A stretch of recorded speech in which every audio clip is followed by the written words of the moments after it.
Hello students, how are you? Are you fine? Okay, good. I am starting a topic classification of solid based on magnetic properties of class 12 related with first chapter solid state. I have given already three classification of the solid states, solid substances. This is last classification. This is fourth and last classification of solids, and this is the last topic of this unit.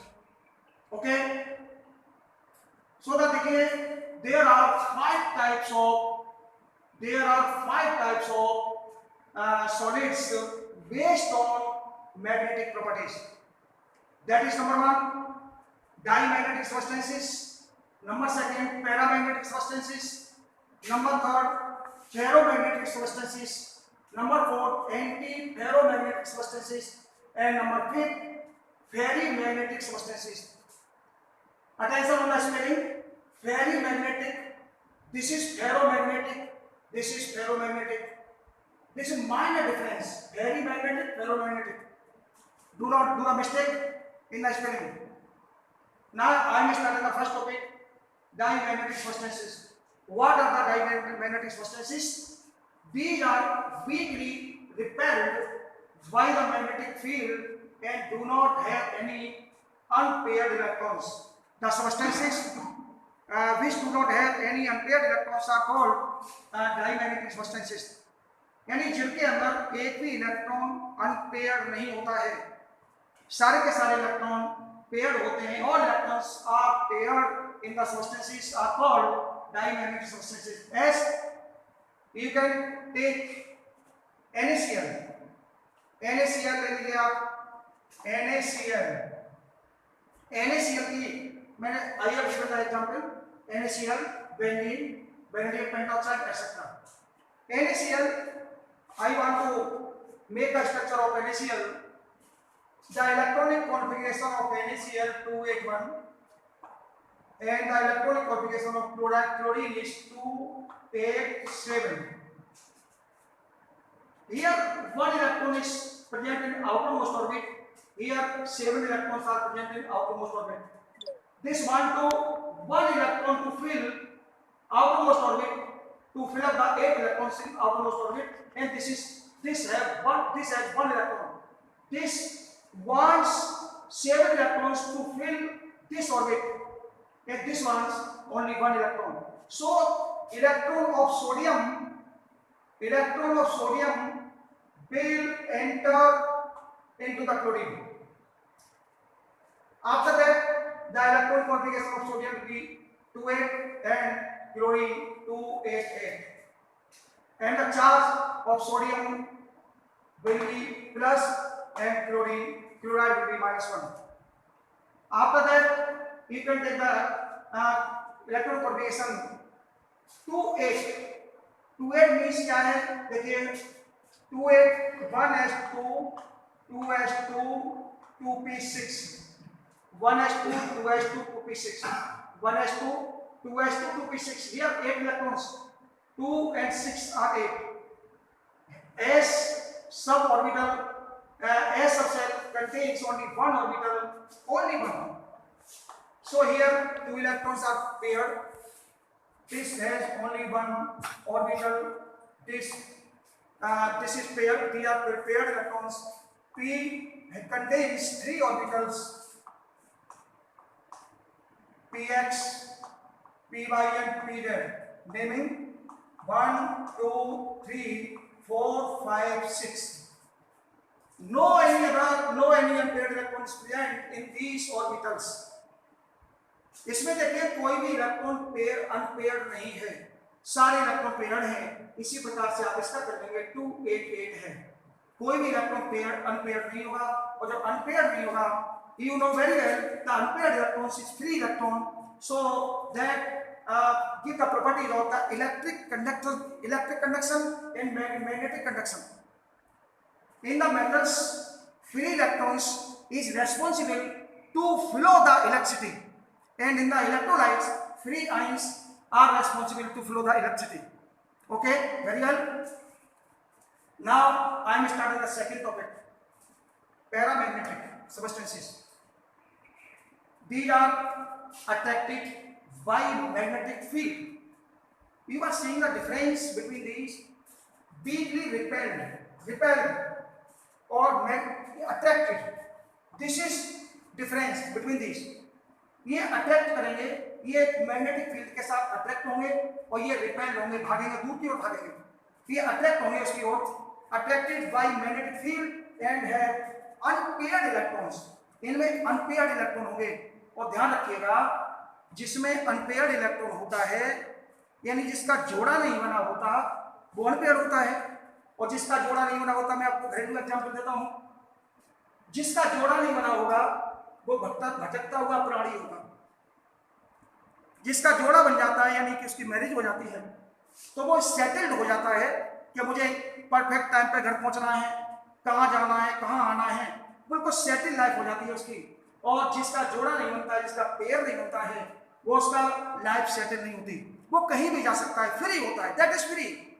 So the free electrons are responsible for flowing the electricity, for giving the magnetism. Okay? तो free electron ही responsible होता है। आप physics में पढ़ेंगे electricity के flow करने के लिए और मैग्नेटिज्म के फ्लो करने के लिए, ध्यान रखिएगा। इसमें कोई फ्री इलेक्ट्रॉन नहीं था, कोई अनपेयर्ड इलेक्ट्रॉन नहीं था। तो ये डाईमैग्नेटिक सब्सटेंस थे, इनके अंदर मैग्नेटिज्म की कोई प्रॉपर्टी नहीं थी और इसमें इलेक्ट्रिसिटी भी फ्लो नहीं होगी।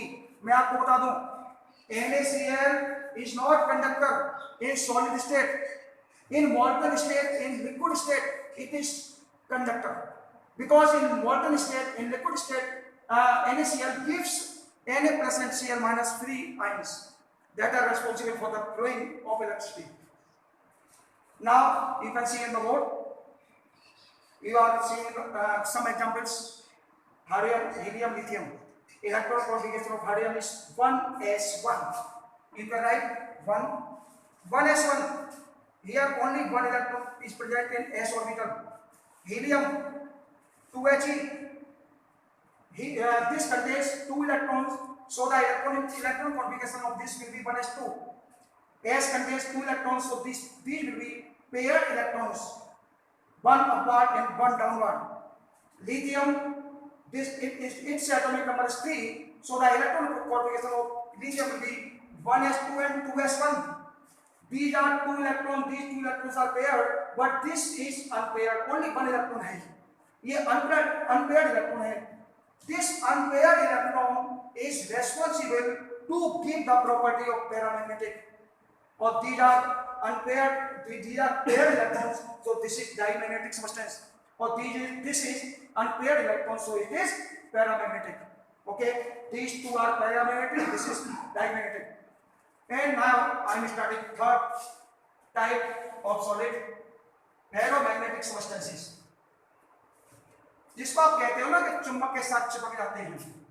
जिसमें आपने देखा होगा, आयरन को देखा होगा, लोहे को हम लोग चुंबक के साथ चिपकाते हैं, बड़े आराम से चिपका रहता है वो।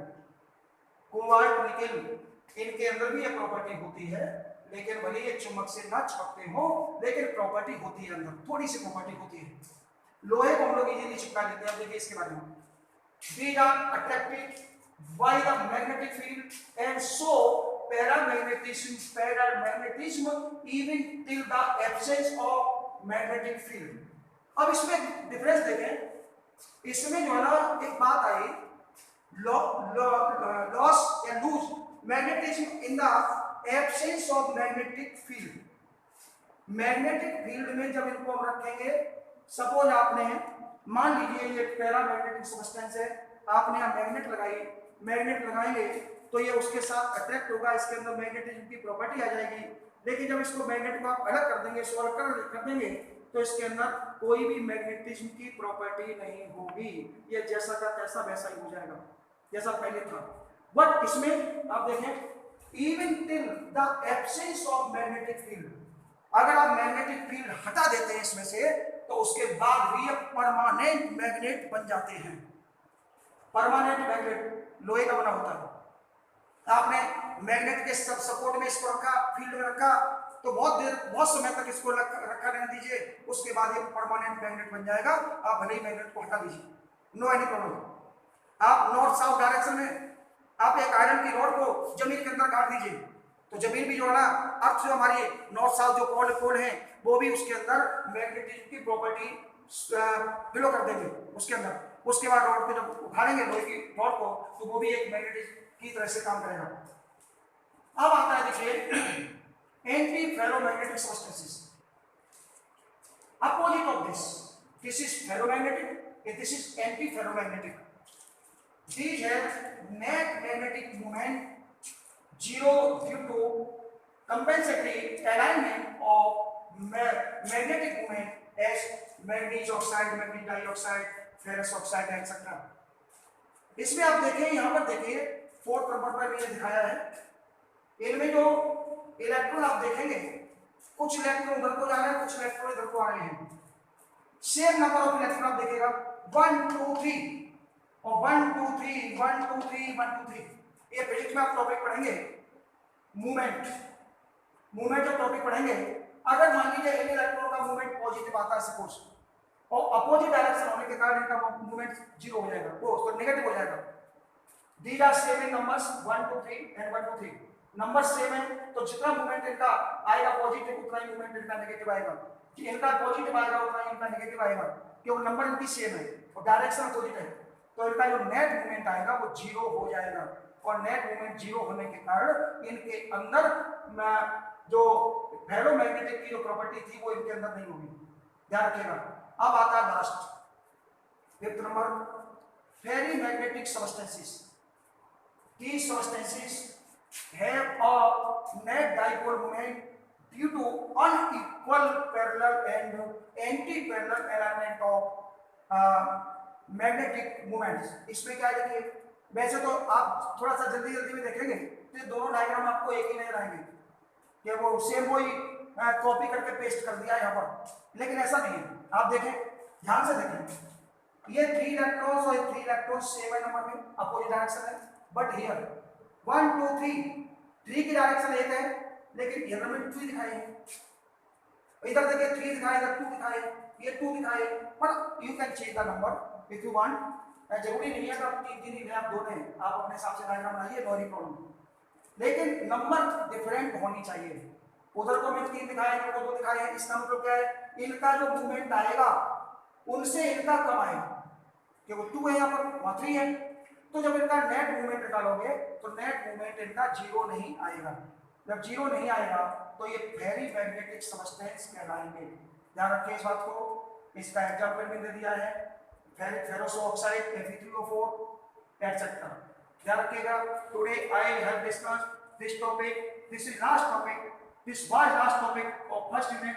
If you have any query related to this video, then you can discuss with me on my page. Thanks for you.